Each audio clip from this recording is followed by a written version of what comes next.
आज की वीडियो में मैं आपको एक ऐसे देश के बारे में बताने वाली हूँ जिसे दुनिया में चाय की राजधानी कहा जाता है, जहाँ पर किंग कोकोनट देखे जाते हैं।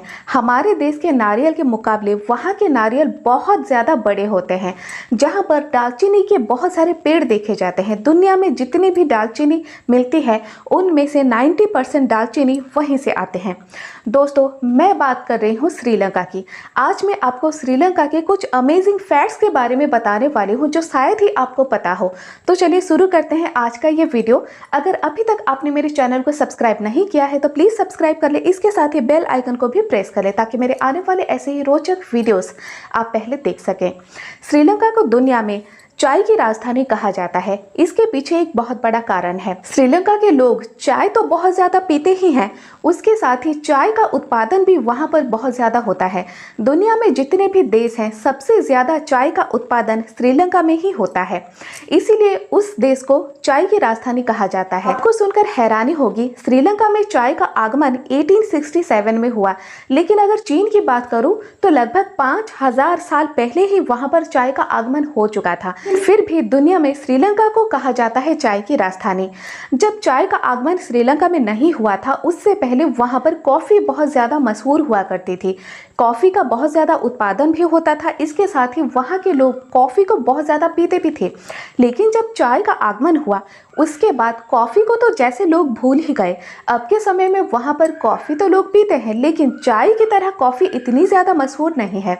चाय वहाँ के लोग बहुत ज़्यादा पसंद भी करते हैं, इसके साथ ही चाय वहाँ की आमदनी का एक ज़रिया भी है।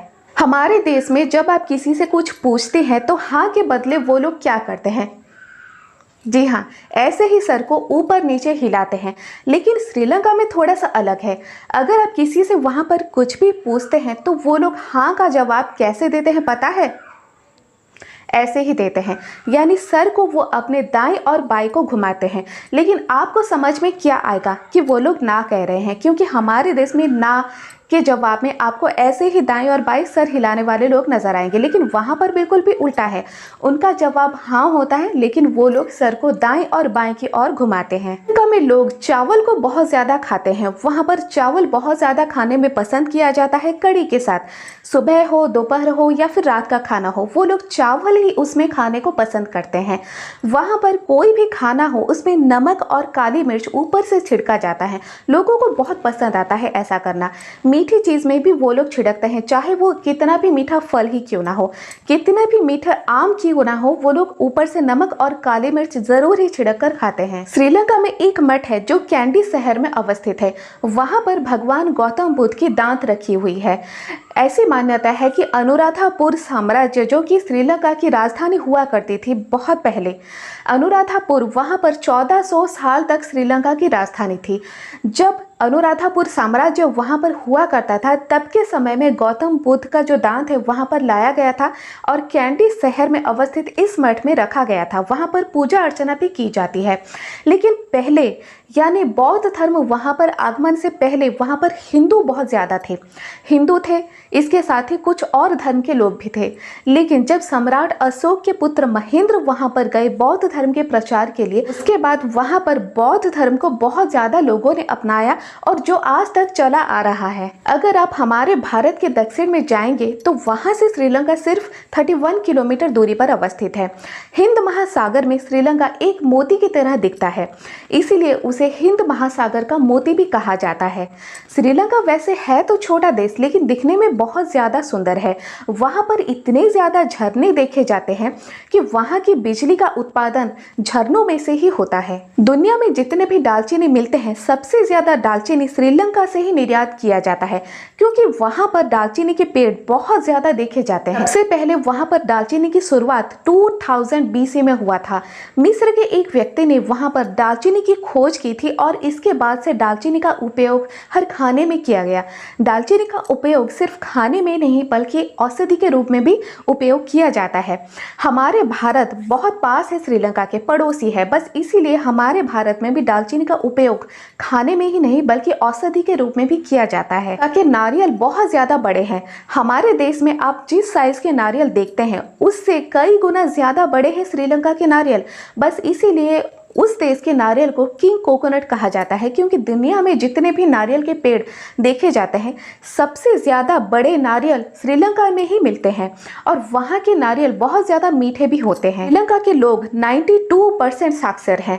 साउथ एशिया के जितने भी देश हैं सबसे ज़्यादा साक्षर श्रीलंका में ही देखे जाते हैं, जो कि है 92%। पहले श्रीलंका का नाम सिलोन था। 1972 तक सिलोन ही रहा था, लेकिन 1978 के बाद इसे श्रीलंका कर दिया गया। श्रीलंका में जितने भी लोग वास करते हैं उनमें से 2 जातीय समूह के लोग ज्यादा देखे जाते हैं। एक है सिंहला, दूसरा है तमिल। सिंहला जाति के लोग वहां पर बहुत ज्यादा संख्या में है और तमिल जाति के लोग थोड़े कम संख्या में है। 1983 में श्रीलंका में एक गृह युद्ध शुरू हुआ जो कि 2009 तक चला, सिंहला और तमिल के बीच में, और इस युद्ध में लगभग 80,000 लोग मारे गए थे। बहुत ज़्यादा बर्बादी भी इससे हुई थी। इसी गृह युद्ध के दौरान वहां पर एक आतंकी संगठन ने अपना डेरा जमाया जिसका नाम है लिट्टे। कहा जाता है कि इसी आतंकवादी संगठन लिट्टे ने ही हमारे देश के पूर्व प्रधानमंत्री राजीव गांधी की हत्या की। श्रीलंका एक प्राचीन सभ्यताओं वाला देश है। रामायण में भी श्रीलंका का वर्णन बहुत ज्यादा किया गया है। इसका मतलब है कि श्रीलंका की सभ्यता, उसकी प्राचीनता बहुत ज्यादा है, यानी रामायण के युग से है। श्रीलंका में रावण को एक देवता के रूप में पूजा जाता है और वहां पर ऐसी भी मान्यता है कि सीता माता रावण की ही पुत्री थी। इसकी मान्यता है कि रावण जब अपनी ही पुत्री सीता माता को देखने आए थे तो उन्होंने देखा कि सीता माता वन में है, वनवास में है और वो एक ही जोड़े कपड़े में रहती है, तो उन्हें बहुत ज़्यादा दुख हुआ। बस इसीलिए वो सीता माता को अपने साथ ले गए। वो अच्छी तरह से जानते थे कि सीता माता को बुलाने से वो अपने पति को छोड़कर तो नहीं आएंगे, इसीलिए उन्होंने जबरन सीता माता को अपने यहाँ ले आए। श्रीलंका के मार्केट में हमारे देश भारत के बहुत ज़्यादा प्रोडक्ट बेचे जाते हैं।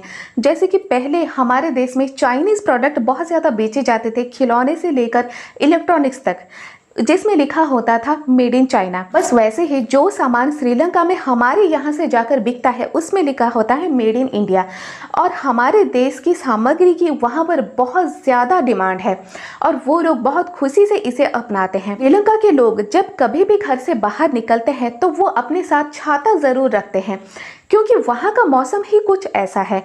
जब कभी भी मौसम का मन हुआ तो धूप निकलती है, जब कभी भी मौसम का मन हुआ तो बारिश हो जाती है, कभी भी धूप कभी भी बारिश। बस इसीलिए वहाँ पर लोग हमेशा घर से बाहर निकलते ही साथ ज़रूर ही छाता रखते हैं। श्रीलंका का मुख्य आमदनी टूरिज्म पर निर्भर करता है। जब कोरोना काल में टूरिज्म बिल्कुल ठप पड़ गया था तब श्रीलंका में बहुत ज़्यादा मुश्किलें आई थी, क्योंकि टूरिज्म से ही उन्हें बहुत ज़्यादा पैसा मिलता है और दुनिया भर के टूरिस्ट हर साल वहाँ पर लाखों की संख्या में जाते हैं। वैसे 2 साल कोरोना की वजह से सब बंद रहा, लेकिन फिर जब कोरोना कम हुआ तब फिर से टूरिस्ट वहाँ पर जाने लगे, क्योंकि वहाँ की जो सुंदरता है, वहाँ का जो दृश्य है वो बहुत ही ज़्यादा मनमोहित है। प्राचीन सभ्यता वाला ये देश इतिहास को अपने साथ समेटा हुआ है। वहाँ के लोग भी बहुत अच्छे हैं। जो भी टूरिस्ट जाते हैं वो उनके साथ बहुत ज़्यादा फ्रेंडली होते हैं। बस आपको उनकी बात समझ में आनी चाहिए। तो दोस्तों, ये थे कुछ श्रीलंका के अमेजिंग फैक्ट्स जिनके बारे में मैंने आपको बताया। अगर आज का वीडियो आपको ज़रा भी पसंद आए, एक लाइक ज़रूर कर दें। इसके साथ ही शेयर करें अपने दोस्तों के साथ।